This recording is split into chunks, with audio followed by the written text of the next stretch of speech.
Eu queria esta noite pensar com os irmãos a respeito da suficiência da palavra de Deus para a vida do homem.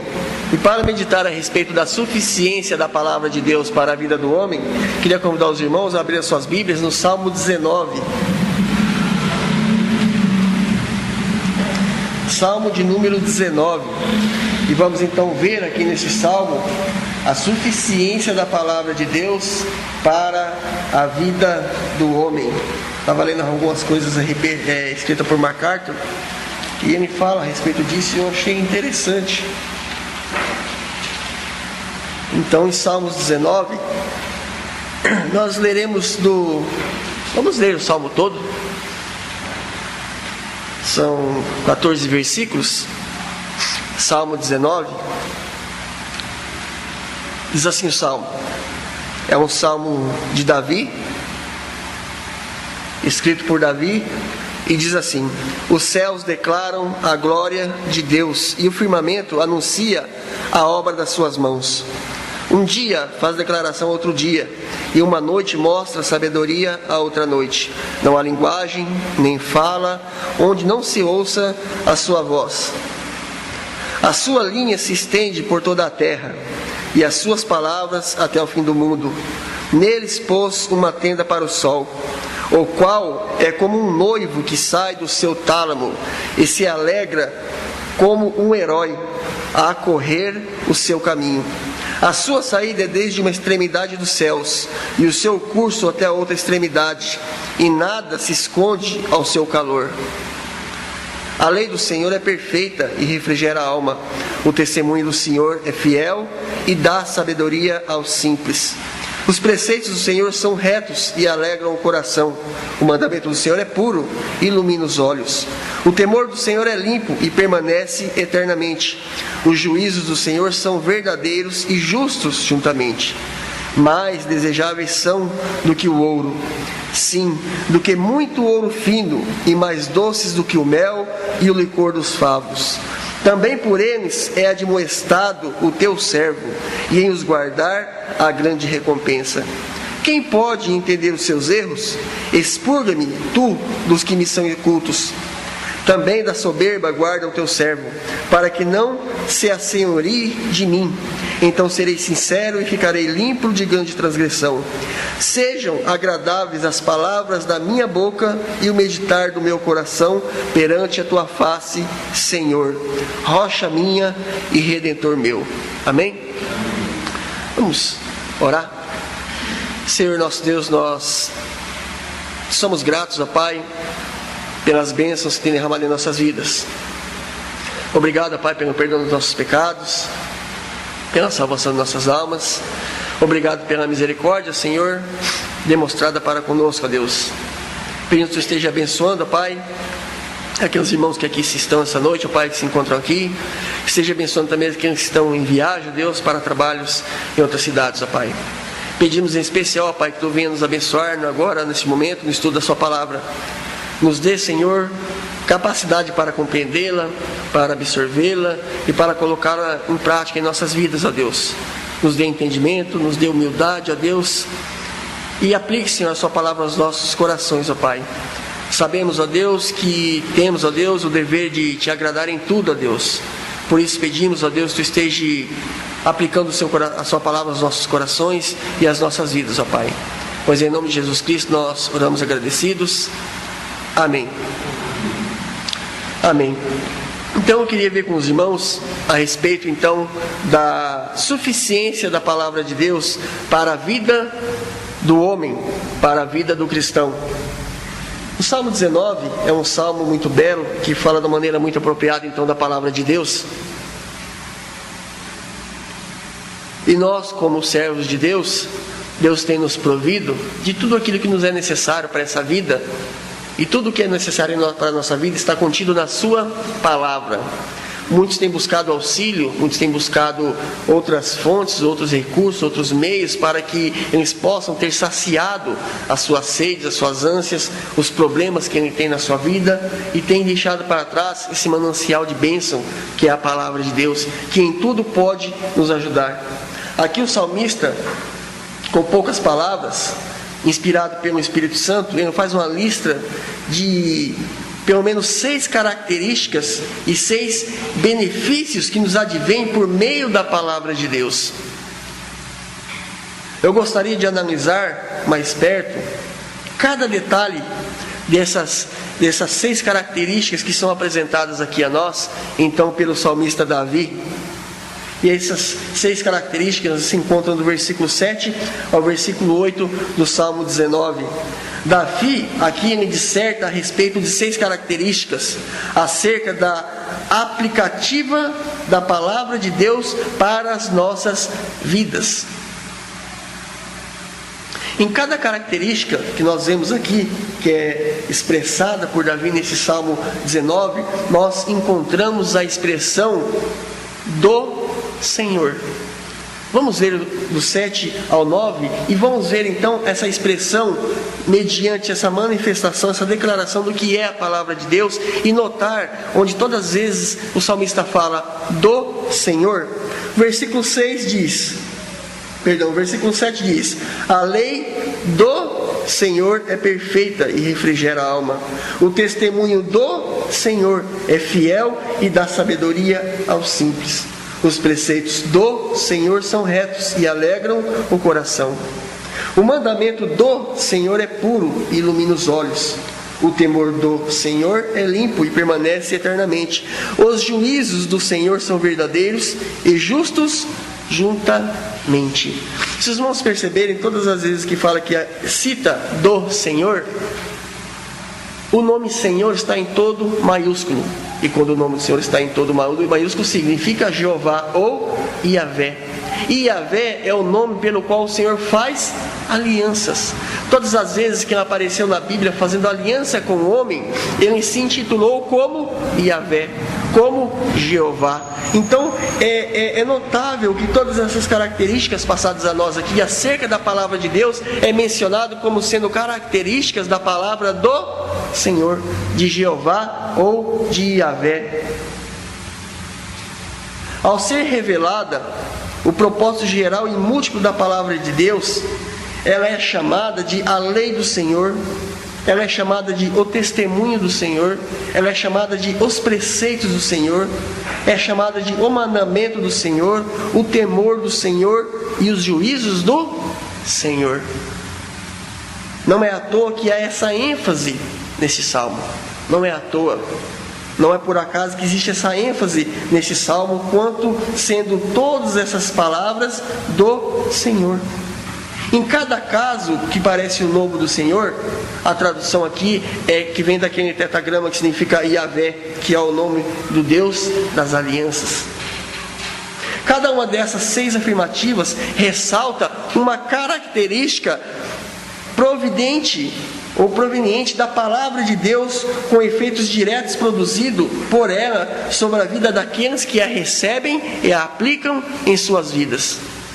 Então nós vamos ver então um pouco mais de perto essas 6 características que nos são apresentadas aqui pelo salmista da palavra de Deus. Características da palavra de Deus que, sendo aplicada à vida do homem, redunda em grandes benefícios e grandes bênçãos. A primeira característica que nós vemos aqui é no versículo 7, a parte A do versículo diz: a lei do Senhor é perfeita. Ele nos diz então que a lei do Senhor é perfeita. Na primeira declaração do versículo 7 temos menção então a respeito da lei do Senhor, que é perfeita e refrigera a alma. Aqui existe uma grande verdade, uma grande aplicação para as nossas vidas. Mas nós temos que olhar bem de perto e entender o que Deus está nos falando então acerca dessa lei do Senhor. Acerca dessa lei do Senhor que é perfeita e que refrigera a alma. Que refrigera a alma do homem. Ele fala então acerca da lei do Senhor. A lei aqui mencionada pelo salmista, ela se refere ao Torá. Os irmãos sabem o que é o Torá. Então a lei do Senhor que faz menção se refere ao Torá e enfatiza a natureza didática das Escrituras. Quando fala da lei se referindo ao Torá, tem uma natureza didática ou instrutiva e de uma maneira aplicativa direta então à vida do homem. Essa palavra Torá é usada para descrever a totalidade das Escrituras que Deus nos deixou aqui. É usada para descrever então a totalidade das Escrituras que Deus revelou para a nossa instrução, em relação ao que cremos, em relação ao nosso caráter, em relação à nossa conduta. Então essa lei que é perfeita, que se refere ao Torá, ela é uma lei didática que tem que ser aplicada diretamente à conduta, tem que ser aplicada diretamente ao caráter e à forma em que cremos em Deus. Essa lei então, esse Torá, ela é perfeita. A lei, o Torá é perfeita. Então vemos ele se referindo a uma forma aplicativa didática da palavra de Deus e chama essa lei, esse Torá, essa lei didática de perfeita. Mas é perfeita para quê? Aí é que nós vemos mais uma aplicação da palavra de Deus. Quando a palavra diz que a lei do Senhor é perfeita, Deus está nos dizendo aqui que a sua palavra, que a sua lei, ela é inteira. Ela é perfeita, ela significa inteira. Ela significa que ela é completa. Ela é perfeita, inteira e completa para o fim ao qual ela existe, que é lidar com o homem. E para essa aplicação ao coração do homem, essa lei, ela é perfeita, ela é completa e ela é plena.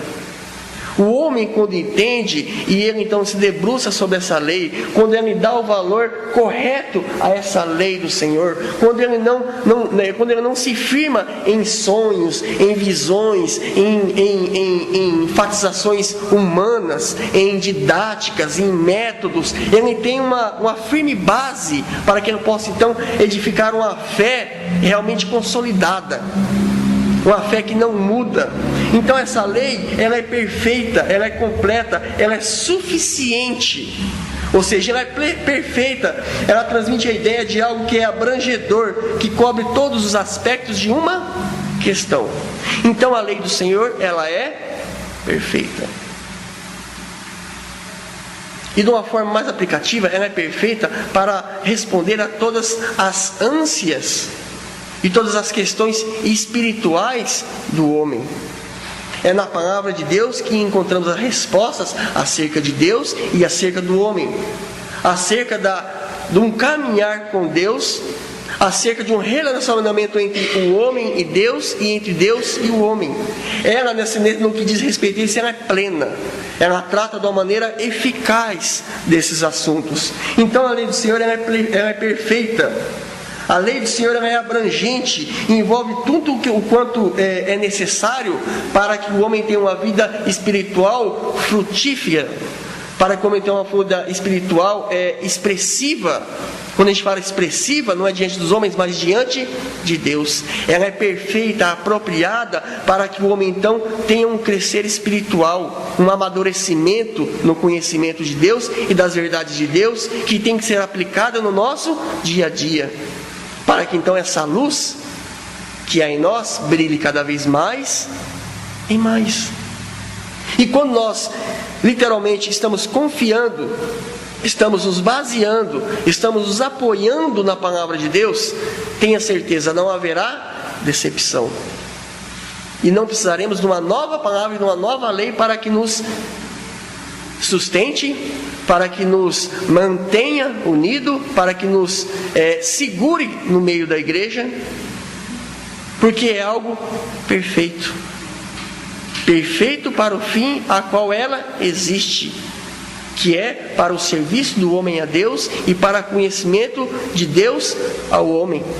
Então a lei do Senhor, ela é perfeita, ela abrange tudo quanto é necessário no que diz respeito à vida espiritual do homem. A perfeita lei de Deus, nos diz Davi aqui nesse salmo, que ela afeta a pessoa como um todo, e dessa maneira ela refrigera a alma. Ela refrigera a alma do homem. Essa palavra refrigera, ela significa também converte ou vivifica a alma do homem. Ou seja, a lei do Senhor tem uma aplicação interior que age de dentro para fora. Todos os meios, todos os esforços de mudar o homem de fora para dentro deram errado e continuarão a dar errado. A lei do Senhor é aplicada pelo seu Espírito do interior do homem para o seu exterior. Não é preciso que haja um livro de regras aqui na igreja para que os irmãos saibam como se comportar. Não, Deus coloca no seu coração a maneira correta de como ele tem que ser servido, de como ele tem que ser agradado e de como ele tem que ser adorado. Então isso flui naturalmente da vida do crente, então do servo de Deus. Então quando fala que refrigera, fala que ela revivifica, que ela refresca então a alma cansada, a alma do homem. Mas um dos melhores sinônimos dessa palavra refrigera é transforma. A palavra de Deus, quando pregada de uma maneira fiel, quando compreendida mediante a ação do Espírito Santo, ela transforma a vida de qualquer homem.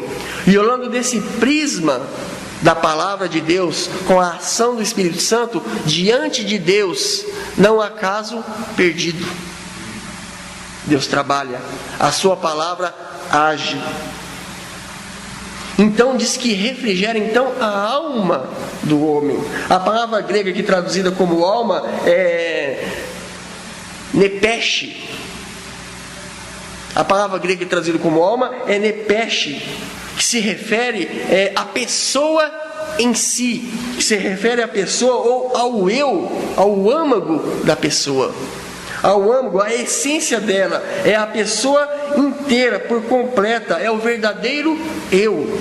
Então é aquela pessoa onde está guardado todas as suas emoções, todos os seus rancores, todos os seus anseios. É ali que a palavra de Deus age, de uma maneira didática também. E ali ela é perfeita para trabalhar e transformar a vida do homem, no seu ser por completo. Então, meus irmãos, esqueça aquela história de que Deus quer o meu coração. Que Deus quer é meu coração.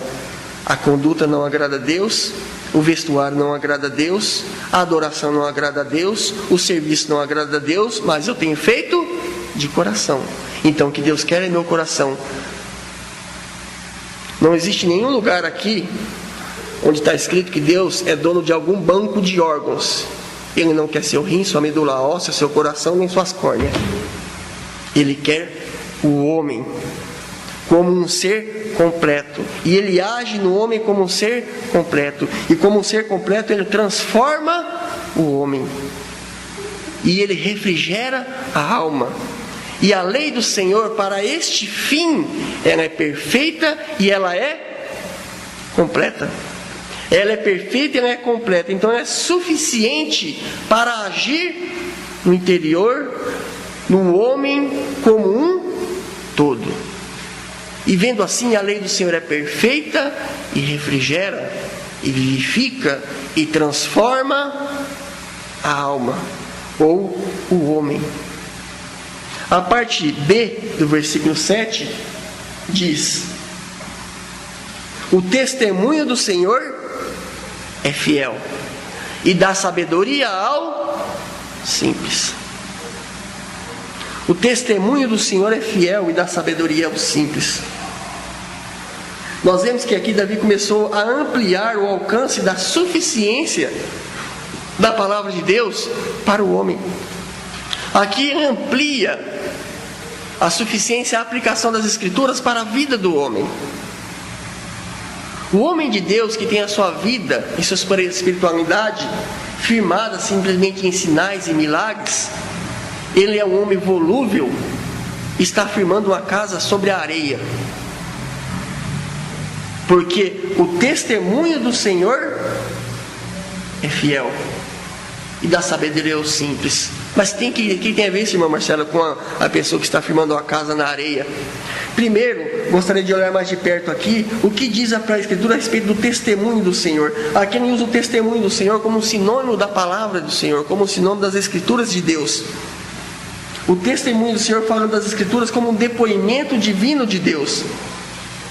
As Escrituras são um testemunho do Senhor, mostrando quem o Senhor é e quais são os seus valores absolutos e o que o Senhor e o que Deus requer do homem. Por isso é um testemunho do Senhor. Então ele diz que o testemunho do Senhor é fiel. Quando ele fala então que o testemunho do Senhor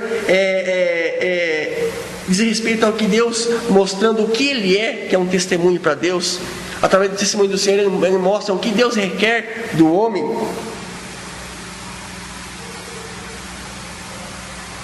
Através do seu testemunho, do testemunho do Senhor, o Senhor manifesta os seus valores verdadeiros ao homem. E ele fala que todas essas manifestações de Deus, mostrando quem Ele é, falando qual o seu alvo, o seu objetivo. Quando ele fala a respeito do testemunho do Senhor, falando da maneira dos seus valores absolutos, falando do testemunho do Senhor, mostrando o que Ele requer do homem, ele diz que esse testemunho é fiel. Ele diz que esse testemunho, então, ele é fiel. A palavra fiel significa o quê? Inabalável.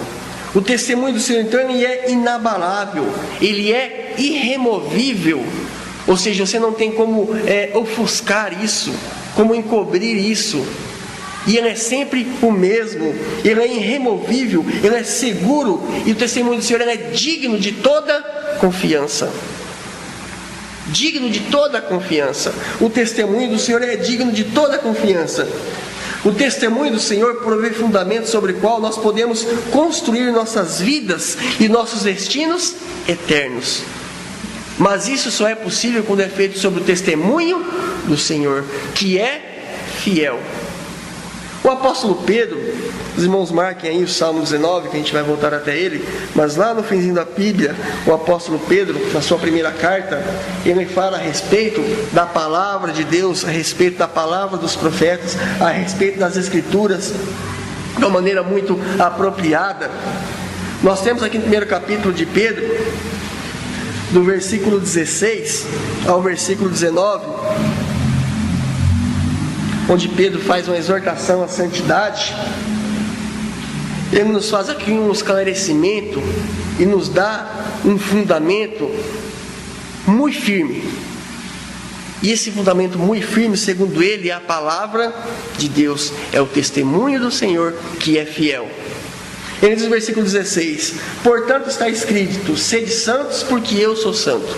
Versículo 17 ele diz: e sem invocais por Pai aquele que sem acepção de pessoas julga segundo a obra de cada um, andai em temor durante o tempo da vossa peregrinação. É um bom versículo para a gente ler, né? É ótimo, mas é 2 Pedro capítulo 1 que eu queria. Então vamos até 2 Pedro capítulo 1, onde Pedro então faz menção dessa palavra muito firme. No versículo 16 de 2 Pedro diz: porque não vos fizemos saber a virtude e a vinda de nosso Senhor Jesus Cristo, segundo fábulas artificialmente compostas, mas nós mesmos vimos a sua majestade. Paulo aqui começa então a ensinar sobre o que está firmado então a sua crença, sobre o que está firmado a sua fé, e o que o tem sustentado, e o que ele tem como muito valoroso para a sua vida cristã e para a sua vida espiritual. E no versículo 17 ele diz: porque ele recebeu de Deus Pai honra e glória, quando da magnífica glória ele foi dirigida a seguinte voz: este é meu filho amado, em quem me tenho comprazido. E quando Pedro ouviu Deus dirigir essa palavra a Jesus Cristo? No Monte da Transfiguração, onde Pedro pôde ver o Senhor Jesus Cristo em toda a sua glória. Ali ele disse então que foi dirigida a essa palavra a Cristo, onde ele diz: este é meu filho amado, em quem me tenho comprazido. Daí Pedro ainda diz: e ouvimos esta voz dirigida dos céus. Ele está fazendo menção a respeito da transfiguração lá no monte, onde Jesus se transfigurou para o seu corpo de glória, onde ele ouviu a palavra de Deus vinda dos céus. Ou seja, aquilo foi um ambiente completamente transcendente para Pedro. Aquilo foi uma grande manifestação diante de Pedro. Pedro viu aquele sinal maravilhoso, aquele sinal que a gente pode dizer até extasiante, que era ver Jesus ali na sua glória, e Deus Pai falando com ele. E ele diz: e ouvimos esta voz dirigida do céu, estando nós com ele no Monte Santo. Ele fala assim: nós vimos Jesus na sua glória, nós vimos Deus Pai testemunhando a respeito dele, nós somos tomados por aquela glória, por aquela experiência ímpar, grandiosa, maravilhosa, aquela experiência transformadora, aquela experiência arrebatadora. Foi tudo isso aquela experiência que ele teve. Mas olha o que ele fala aqui no versículo 19: e temos muito firme a palavra dos profetas. Ou seja, temos mais firme a palavra dos profetas, ou seja, as escrituras, a palavra de Deus. E temos muito firme a palavra dos profetas, a qual bem fazei em estar atento, como uma luz que ilumina em lugar escuro, até que o dia amanheça e a estrela da alva apareça em vossos corações. Sabendo primeiro isto, que nenhuma profecia da Escritura é de particular interpretação. Pedro está dizendo assim, que ele teve o privilégio de participar ou de ver essa grande maravilha de Deus, essa experiência que marcou a vida dele. Mas ele diz que a sua fé e a sua crença em Cristo não estava apoiada naquela visão que ele teve naquele monte, mas está apoiada na palavra de Deus, que é muito firme, como ele diz no versículo 19. Mas eu, apesar de ter visto aquilo, eu tenho como muito firme, ou mais firme, a palavra dos profetas, a qual bem fazei estar atentos. A qual bem fazer estar atentos. Então a palavra de Deus, ela provê um fundamento sobre o qual nós podemos construir nossas vidas e o nosso destino eterno. Por quê? Porque o testemunho do Senhor é fiel e dá sabedoria aos simples. Veja que nenhuma experiência, nenhum milagre, nenhuma maravilha vai dar experiência espiritual, verdadeiro, um conhecimento de causa e da palavra de Deus, através de uma revelação, através de uma maravilha. Quando ele fala assim que dá sabedoria aos simples, a palavra simples aqui, no hebraico, quer dizer realmente uma porta aberta, ou seja, um lugar onde pode passar tudo, onde tudo entra, onde tudo tem acesso. E quando ele fala assim que dá sabedoria ao simples, ou seja, o simples se torna sábio, não é a sabedoria aqui não é o conhecimento a respeito de certos fatos. Não, o que ele quer dizer com sabedoria aqui é uma capacidade de discernimentos do que é bom e é ruim, do que é verdadeiro e do que é falso. Então pega uma pessoa que é simples, que é vulnerável, uma pessoa que é de fácil manipulação, e lhe dá sabedoria, lhe dá discernimento e capacidade de poder peneirar o que é bom e o que é ruim, no que diz respeito ao que tange a área espiritual. Não que a pessoa vai ficar mais sábia, mais inteligente e vai responder mais perguntas, não.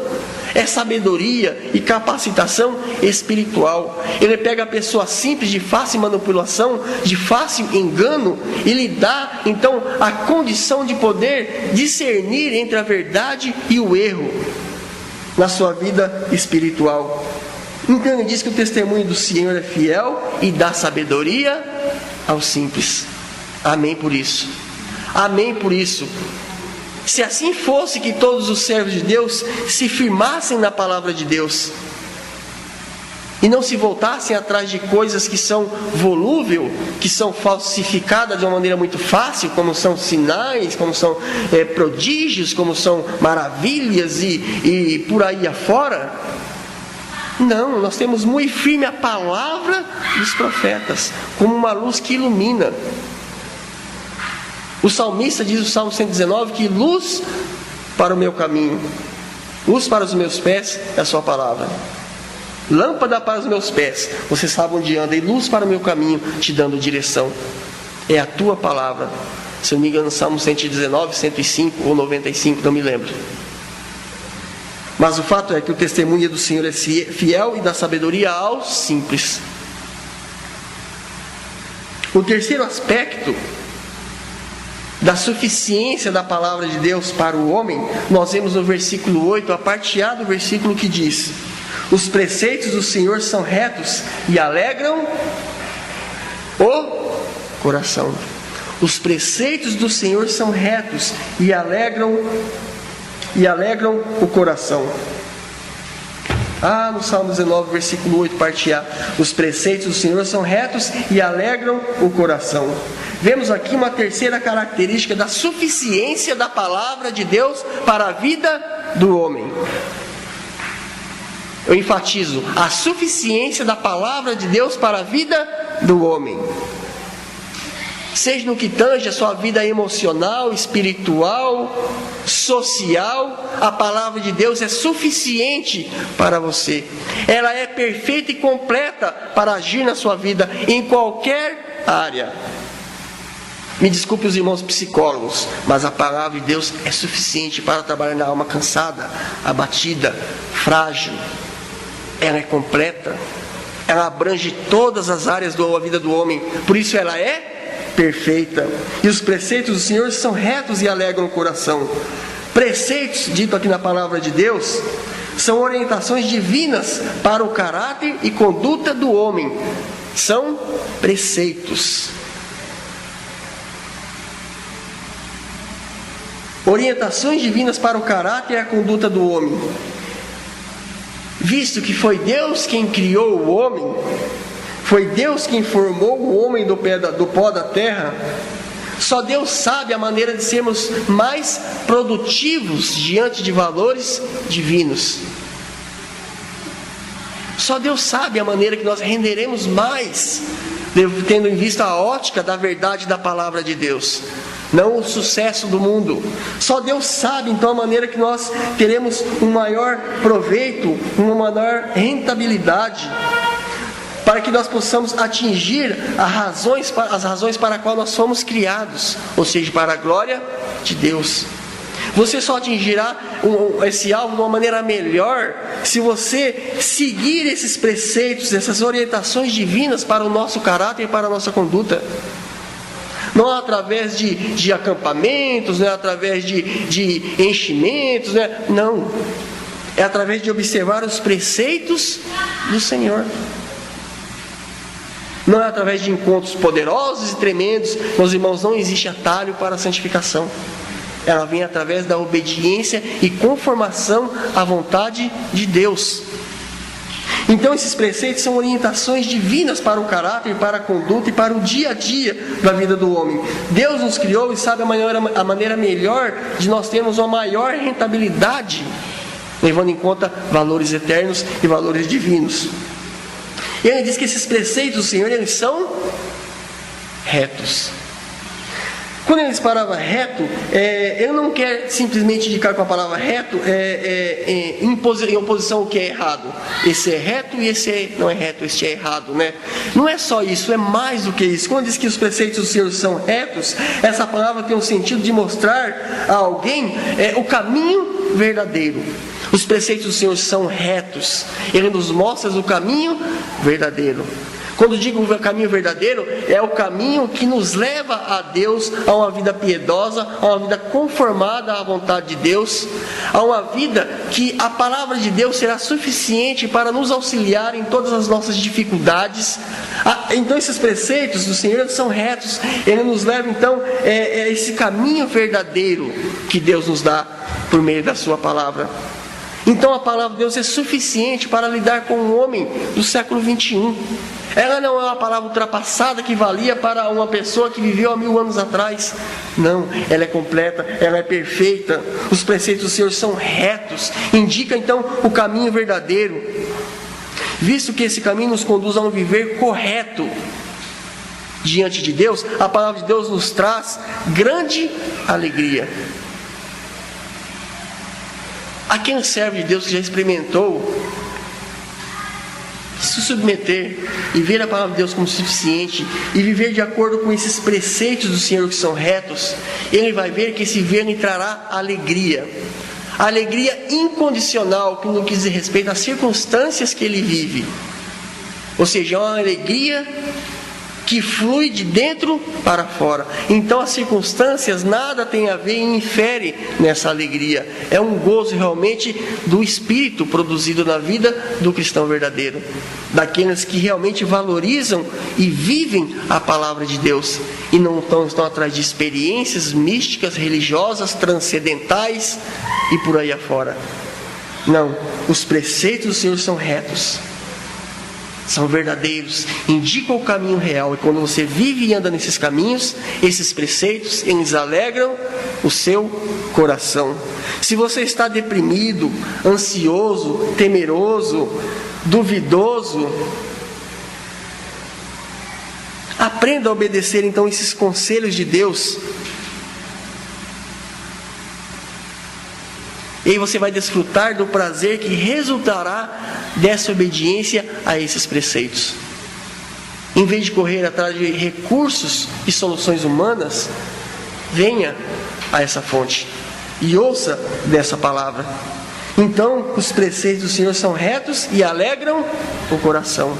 Em quarto lugar, o versículo 8, a parte B, diz: o mandamento do Senhor é puro e ilumina os olhos. Nós temos aqui a quarta característica da absoluta suficiência da palavra de Deus para a vida do Filho de Deus. Quando ele diz o mandamento do Senhor é puro, quando ele fala desse mandamento, ele está enfatizando a natureza não opcional de se obedecer à Bíblia. A Bíblia não é uma verdade opcional para obedecê-la quem quiser. Não, ele é um mandamento, e por você não obedecer esse mandamento, você vai ser cobrado e julgado por isso. Então nós vemos aqui essa enfatização de uma não opção do homem para obedecer esse mandamento. Eclesiastes 12:13 diz o quê? De tudo que se tem ouvido, o fim é: teme a Deus e guarde os seus mandamentos. Então o mandamento do Senhor, quando fala aqui mandamento, quer dizer que não é opcional para o homem obedecer ou não. Se ele obedecer, receberá a benevolência de Deus, mas se não obedecer, será cobrado por isso. A Bíblia não é um livro de sugestões, né? Sugestões você acata ou não. A Bíblia não é um livro de sugestões. Aqueles que estão tratando essas ordens da palavra de Deus de uma maneira até leviana, eles estão brincando com um perigo eterno, de proporções eternas. Mas, porém, para aqueles que a obedecem, eles encontrarão bênçãos eternas, porque não é uma opção, é um mandamento. Ele diz que o mandamento do Senhor é puro. O mandamento do Senhor é puro. Entenda-se aqui por puro, quer dizer que ele é lúcido, ele é lúcido, pois a Escritura ela é lúcida no sentido de entendível. Ela não é nada enigmático, de difícil compreensão, que você precisa de didáticas, de métodos, de qualquer técnica ou muita sabedoria humana ou qualquer assim uma chave mística para que você possa abrir aquele segredo, nada disso. Quando fala que ela é assim, o mandamento do Senhor é puro, quer dizer que ele é de fácil compreensão. Existem umas áreas mais difíceis, sim, mas quer dizer que ele está acessível. O mandamento do Senhor está acessível a todos. Aquelas que nos colocam diante de responsabilidade para com Deus, ela não é obscura, ela é de fácil então entendimento. Ela não é confusa, ela não é como se fosse um enigma. Não, ela não é assim. As Escrituras, por sua clareza, ela traz entendimento onde há ignorância, ordem onde há confusão. A palavra de Deus ela traz luz onde é trevas, no que diz respeito a vidas espirituais e vidas morais. Por isso ela ilumina os olhos.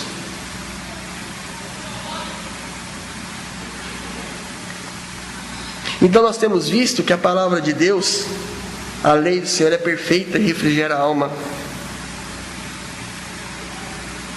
Nós vimos que o testemunho do Senhor é fiel e dá sabedoria aos simples. Nós vimos que os preceitos do Senhor são retos e alegram o coração. Vimos também que o mandamento do Senhor é puro e ilumina os olhos. E nós vamos ver em quinto lugar que o temor do Senhor é limpo e permanece eternamente. O temor, aqui dito, fala de uma admiração reverente que nos compele a adorar a Deus. É um temor, é uma admiração reverente que nos impele a adorar a Deus, não com medo de vingança de Deus, ou com medo de represálias de Deus, mas é um temor que nos leva à obediência, à adoração, em reconhecimento do que Deus é e tem feito em nossas vidas, em reconhecimento de quão grande poder esse Deus tem, e de como Ele tem usado esse poder em seu benefício. Então esse temor te compele a adorar a Deus. E nesse sentido, de a Bíblia nos impelir a adorar a Deus pelo temor que temos então a Deus, nesse sentido, a Bíblia ela é o manual de como nós devemos adorar a Deus em temor. Hoje, na questão de adoração a Deus, existe muita irreverência, muita sátira, banalidade, frivolidade. Aqueles, como diz um pastor, muitos cultos sentimentaloides, voltados simplesmente para emoções. São adorações alienadas das verdades da palavra de Deus. Se este é o manual como nós devemos adorá-lo, nós temos que seguir então as regras contidas nesse manual, para que essa adoração seja aceita por Deus. Existem adorações que não são aceitas por Deus. Deus falou muitas vezes de sacrifícios que não aceitava. Então, esse temor nos impele a ter uma adoração verdadeira em temor a Deus. E Ele nos diz que esse temor do Senhor, ele é limpo. O temor do Senhor, ele é limpo. Essa palavra limpo, ela fala da ausência de sujeira, de impureza, de contaminação ou de imperfeição. Então, nesse sentido, a palavra, o mandamento do Senhor, ele é limpo. A Escritura ela é eterna e inalterada. Ela é perfeita. Como disse o Senhor Jesus em Marcos 13:31, passarão os céus e a terra, mas as minhas palavras não passarão. Isso mostra que a Bíblia é imutável e serve para todos, em qualquer época da história e em qualquer tempo. Essa coisa de que isso daqui era para aqueles homens daquela época, esse pensamento não é de Deus e não foi posto pelo Espírito Santo na mente de nenhum dos seus filhos, no coração de nenhum dos seus filhos. Porque a conduta que Deus esperava de Adão perante ele é a conduta que Ele espera do homem moderno. Não mudou nada. Não mudou exatamente nada. Então a Bíblia sempre foi e sempre será suficiente para nos levar a esse temor reverente, a esse temor limpo, sem contaminação nenhuma. E em sexto e último lugar, nós vemos a parte B do versículo 9, que diz: os juízos do Senhor são verdadeiros e justos juntamente. A nona e final característica da suficiência da palavra de Deus para a vida do homem nos apresenta um efeito final da toda a suficiência a palavra de Deus. Os juízos do Senhor são verdadeiros e justos juntamente. Juízo, a palavra juízo nesse contexto aqui significa ordenanças ou vereditos divinos que procedem do trono do supremo juiz que é Deus. São vereditos divinos vindo do trono do todo juiz, do juiz todo-poderoso e Senhor de toda a terra. A Bíblia é o padrão de Deus para julgar o destino de toda criatura. Jesus falou assim que a palavra que Ele tinha dito era ela que nos julgaria no último dia. e aos vereditos desse grande juiz que serão levados em conta nesse grande e tremendo dia. Os incrédulos não podem saber o que é verdade, pois estão em relação à palavra de Deus obscurecidos, estão cegos, eles estão sendo enganados por Satanás. Eles buscam em vão a verdade espiritual. Mas a parte da palavra de Deus, eles não podem, não conseguirão descobrir as verdades absolutas que realmente importam a respeito do homem. Ou seja, a sua origem, o propósito da sua vida, a respeito de moralidades absolutas, a respeito de valores, vida, morte, destino, eternidade.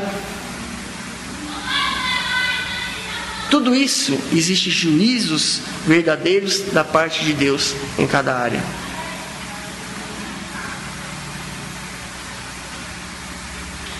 Eles não sabem distinguir entre céu, inferno, verdadeiro amor, esperança, segurança, ou qualquer outro valor básico que tange a vida espiritual do homem. O crente, ele tem na mão a verdade a respeito de tudo o que realmente importa. Isso, quando aplicado à sua vida, é de bênção inesgotável e trata o homem como um todo em todas as suas áreas. A Bíblia é toda suficiente para satisfazer todas as necessidades verdadeiras do homem. Por ser verdadeira, a Escritura é totalmente justa.